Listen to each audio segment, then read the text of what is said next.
to join in this conversation. I am filming, I'm going live from my personal page today instead of a wait 1 legal minute. So I'll just give y'all an opportunity to come on.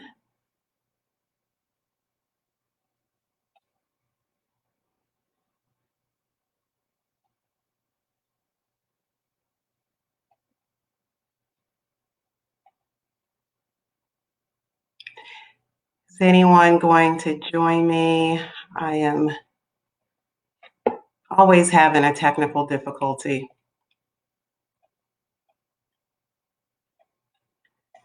All right. I am continuing the conversation that we've had probably the past 3 times that I've gone live, and I'm continuing the conversation because it's so important to the public, especially Georgia residents, and the governor's decision to reopen. I think it's really important for us to understand exactly what is going on, what is opening, what is not opening, so that we can be factual and correct in having these conversations. So we are going to thank you for joining me again. Subscribe, like, share. I appreciate the support. I appreciate all the articles that friends and family send me so that I can stay on point. I appreciate y'all. We're going to talk about Governor Kemp slowly reopening the SBA loan distributions, and I'm just going to touch on partial unemployment claims again, just to give you an update. So I want to wait just 1 second to give folks an opportunity.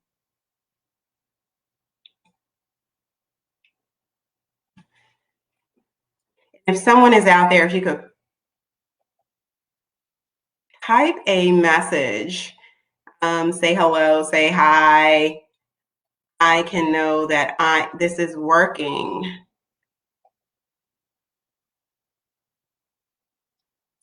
Okay. All right, so I want to first talk about the executive order that reopened the nail salons and gyms. The executive order signed by Governor Kemp was signed on Thursday, April 23rd at 5:51. And the order stated that it was effective immediately. And so unless it was otherwise stated, most of the openings could happen at that time at 5:51 when the order was signed. So on page 14, the order set out the gyms, and let me just allow for or add the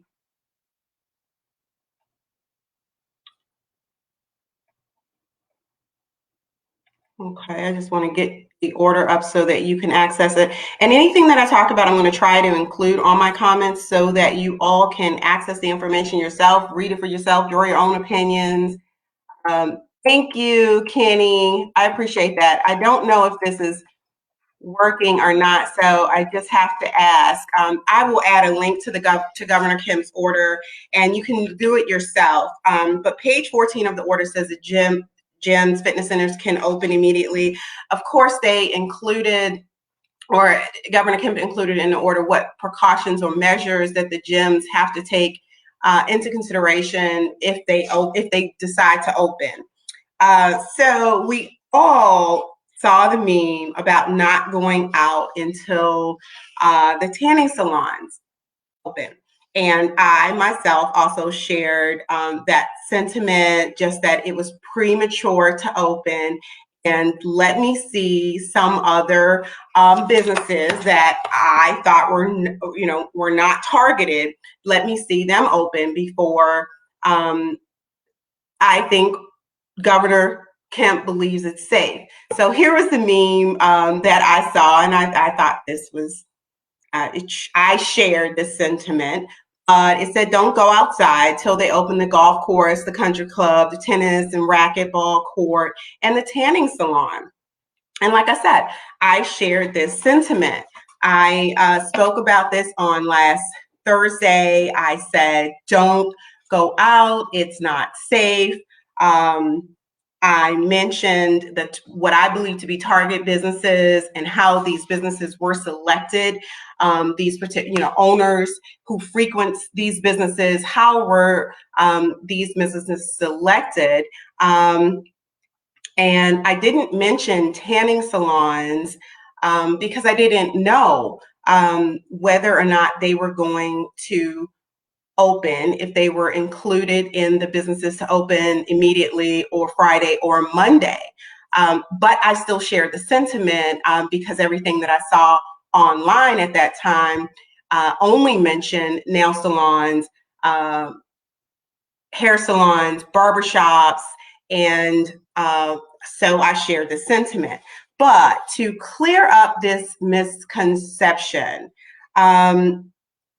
nail salons, barbershops, and hair salons were opening, but tanning salons were not. That was a misconception. The order actually stated that body art studios, estheticians, hair designers, masseuse, and tanning facilities would open effective immediately, and it required for certain measures to be implemented.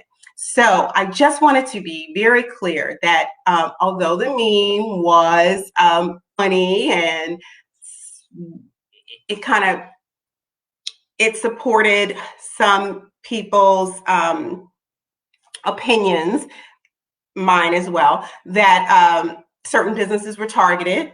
I just wanted to clear up that tanning salons were included in the businesses that were to open effective immediately. So I hope that clears that up. I am in no way supporting Governor Kemp's phased openings. I still think it's premature, but I also want to be factual and clear up the public misconceptions about tanning salons in particular. I also want to mention it does not change my opinion that certain businesses were targeted. And it could be a matter of the types of services that are provided, or it could be other factors. But what I know is that my opinion about the premature opening is not changed. And here's another funny meme. This one is a picture that someone posted of a nail salon that was opening. Hey, these are memes. I don't know if they've been altered. I don't know. I think they're funny. So I just wanted to show you. But if you wanted to go to a nail salon, this is allegedly, this is one that someone sent me. This is how it may look. And to me, I still have the position, I still maintain the position that if I have to go somewhere and subject myself and my health to be at risk, it's just not worth it. I said last week, do your nails at home. I do my nails. I do my own pedicure. You can do these services for yourself. This is just that just looks unsafe to me, and it further supports. It's dangerous. It's just dangerous. It's not. It's premature. The order also talked about, oh wait, I had one more meme I wanted to share. This, and again, I don't verify these pictures. This is just kind of just for conversation. It's something that's been on Facebook. It was on someone's Facebook page. Someone sent it to me. But I want you to take the proper precautions. There's a virus that is spreading, and it is spreading, it is airborne. And so the social distancing was implemented to help stop the spread of the virus. Georgia reopened, and apparently this was Gresham Road. I don't know. I have not verified this. I looked online. Someone sent it to me. I found a picture on somebody else's face. Listen, this is what I saw. I have not verified this picture. I Googled to see if there was any other information. But listen, people, we just have to take care. Nobody is going to take care of you and yours the way you will. And if we don't take care of ourselves, then no one else will. It has to start with us.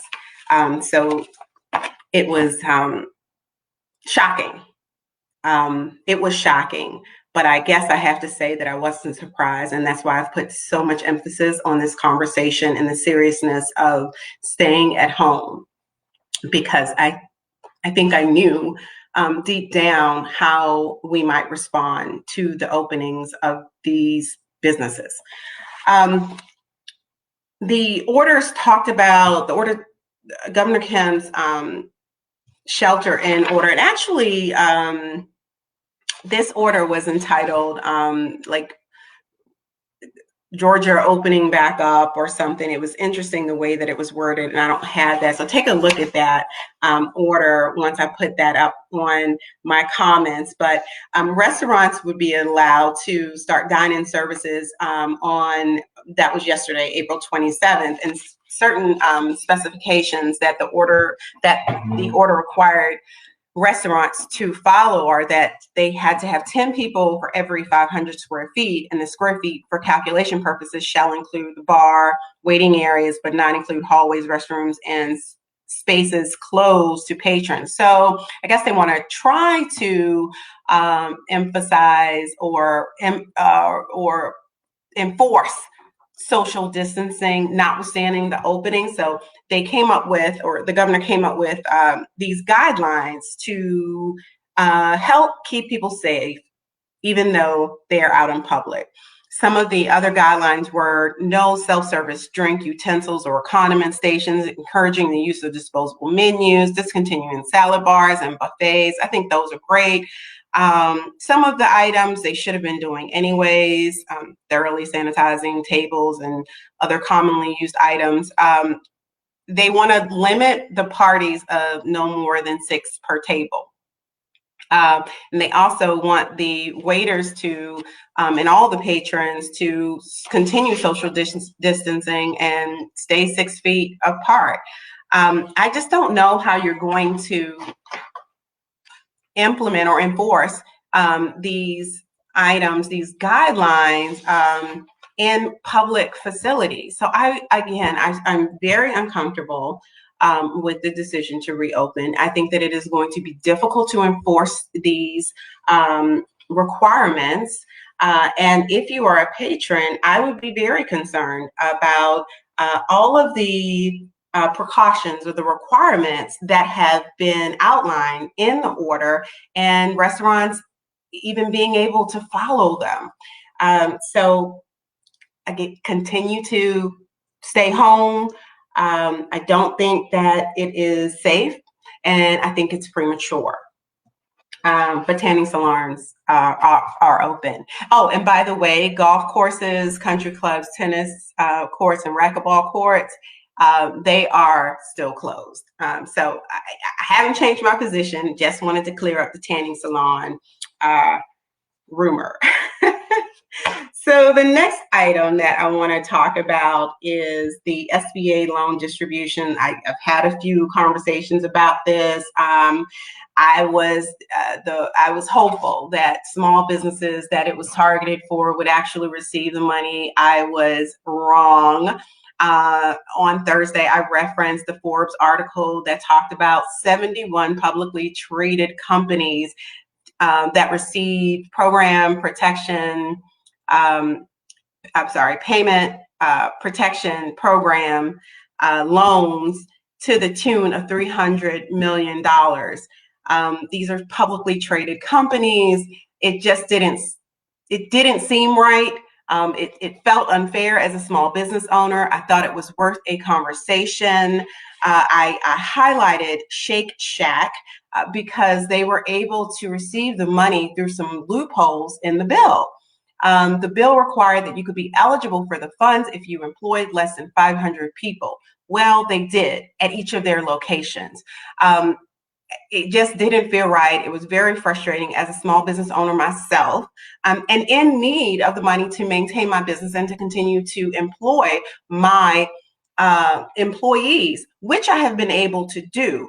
But on the other hand, Shake Shack employs over 7,600 people and furloughed over 1,000 employees.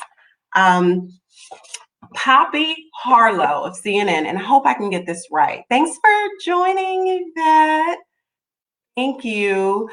I want you all to, I'm going to try to share this interview with you that Poppy Harlow from CNN, uh, it was her interview with Shake Shack CEO Randy Garutti.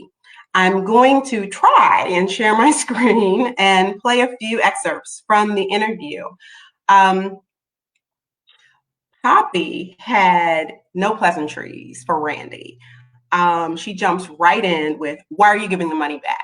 And I appreciated her tone and her posture with Randy, because I think that it is just unfair, unfortunate that small businesses were deprived of the money and did not have the same access as bigger businesses, these enterprises, these publicly traded companies. So that's my intro. I'm going to try to, and please be patient with me, but I'm sharing my screen now. And here is the interview. Again, this is Poppy Harlow speaking to the CEO of Shake Shack. And this is her interview. This is how she started. And I'm going to try to stop it at a certain point to give you another lead in. But this is how the interview began.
The SBA funding wasn't an opportunity. Let me just wait one legal minute on that issue. It wasn't an opportunity. All right. It was money for small businesses to access so that we can continue to operate, so we can pay our expenses, so we can pay our employees, so that we can continue to thrive in the depressed economy. Just wait one legal minute. I just couldn't believe his response and his him saying that it was an opportunity, and that all businesses were kind of in the same position in trying to map out how they were going to continue to thrive in this economy, when in fact you had $104 million of cash on hand in reserve. He also stated that with the money, after having received the money, he then had a fundraiser and had more money. So I'm going to play some more of this interview, because he with the money they received from the SBA, well, I don't know if it was that particular money, but they already had $104 million in cash in reserve. Then they received over $10 million from the SBA, and then they had a fundraiser.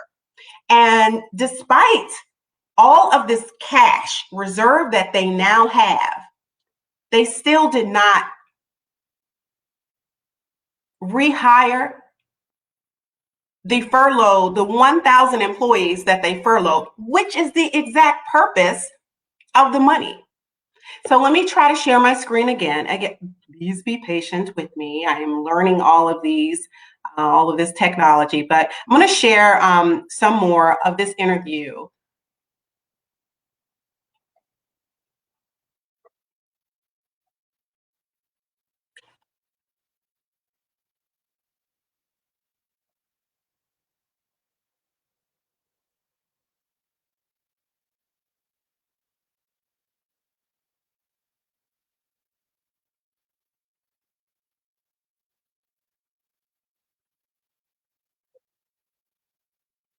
any other team member in the world. And what we're trying to do, as any company is make sure no matter how long this lasts, we've set up the necessary liquidity to take care of our team and continue to come out on the other side of this.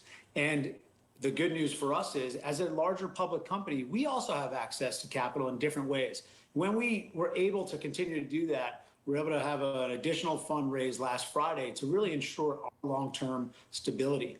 That was the moment where we were able to say very clearly, hold on, this isn't going right. We need to help the government do it better.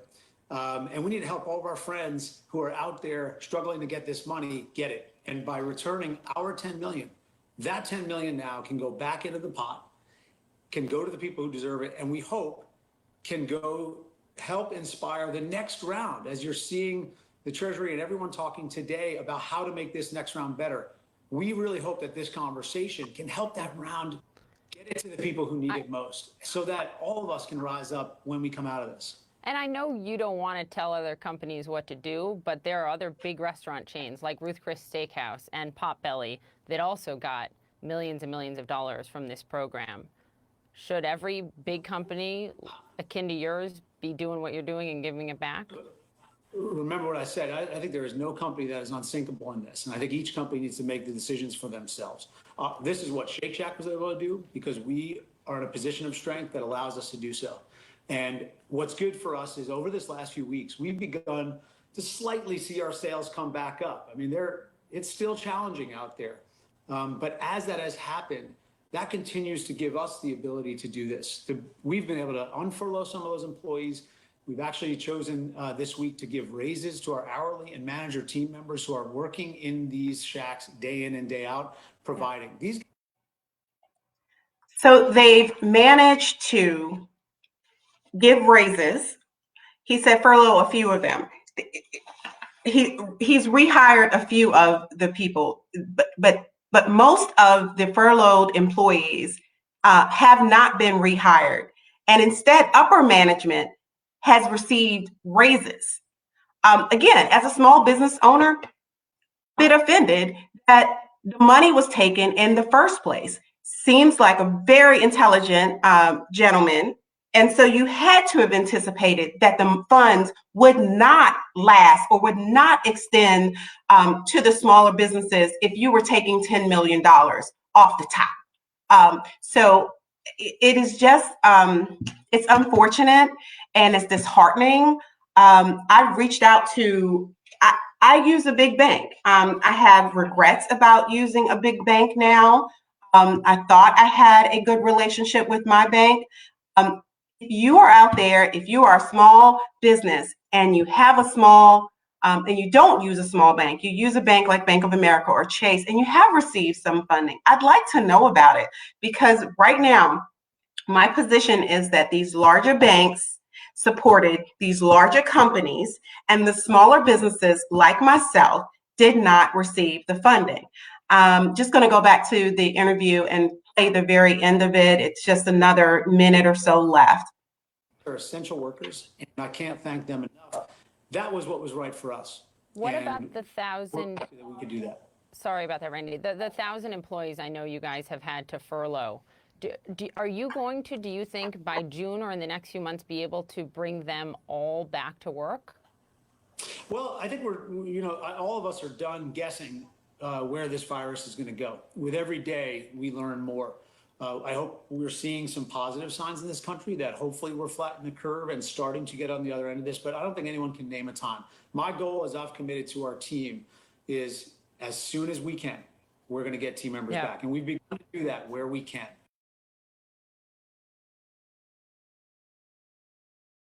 So, I think that was a great interview by Poppy Harlow. We appreciate you for really just asking the questions that small business owners wanted to know the answers to. It did not help in terms of my sentiments towards larger enterprises that took the money or accepted the money, but it was helpful in seeing him acknowledge that it was the right thing to do to return the money. I have a few articles that I will also include in my comments. but I'm having some problems making comments. Thank you, Sharon, for joining. Good morning. Good morning, Keisha. Hello, Melanie. So y'all, thank you for supporting. I'm going to include, I cannot add to my comments, Melanie's, maybe you can show me this later, the links for the articles that I use to read up on the request from the Treasury to these larger businesses to return the money. So apparently there are going to be consequences to businesses if they don't return the funding within a certain time frame. I believe it's 5 to 7 business days. Don't quote me on that. I'm not looking at the article right now, but there will be consequences. Now, the larger businesses, some of their responses are just because they are publicly traded company does not mean that they don't need the funding. Well, the requirement is that, or the ask from the Treasury Department is that the money is returned. I think the smaller businesses, we appreciate the Treasury, the Small Business Association kind of stepping in on behalf of the actual smaller businesses to make sure that this money lasts. Just also, we should know that the funding is, more funding has been made available. So I would like to hear now with this second round of funding, I'd like to hear from some smaller businesses who bank with bigger banks, because I do understand that some of the smaller businesses who bank with small banks are receiving some funding. So I really want to know, want to hear from small businesses who use larger banks, whether or not you receive your money in this next round. Yvette mentioned the big banks definitely took care of larger companies, not the true small business. And that's exactly what I just said. I just read your comment, Yvette. We're on the same page. And again, it's just disheartening as a small business. And it's making me rethink moving forward. And I have sent a communication to Bank of America, who I have used since the inception of my business in 2004. Hi there, Ivory Brown. So I said that I was going to keep my show, my live within less than 30 minutes. So I have hit my time mark. I'm trying to be respectful, and I definitely want you to come back. Please like, share, subscribe.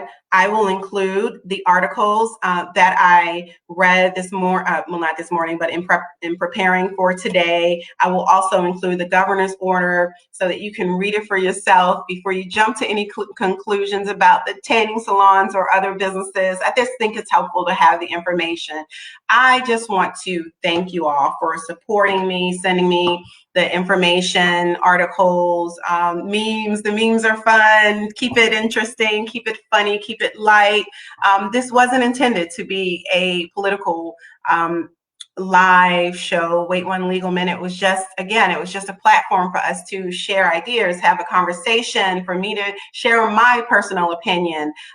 But this is where we are. This is the this is what is happening in America today. So it is worth having this conversation. Hi, Cortland.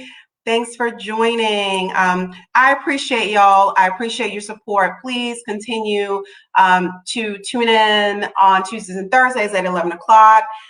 Share this episode with your friends. Post it on your personal feed. I appreciate you, and I will see you on Thursday. And if you have any topics that you want to talk about, send them to me as well. Have a wonderful day. Be safe and stay the fuck home.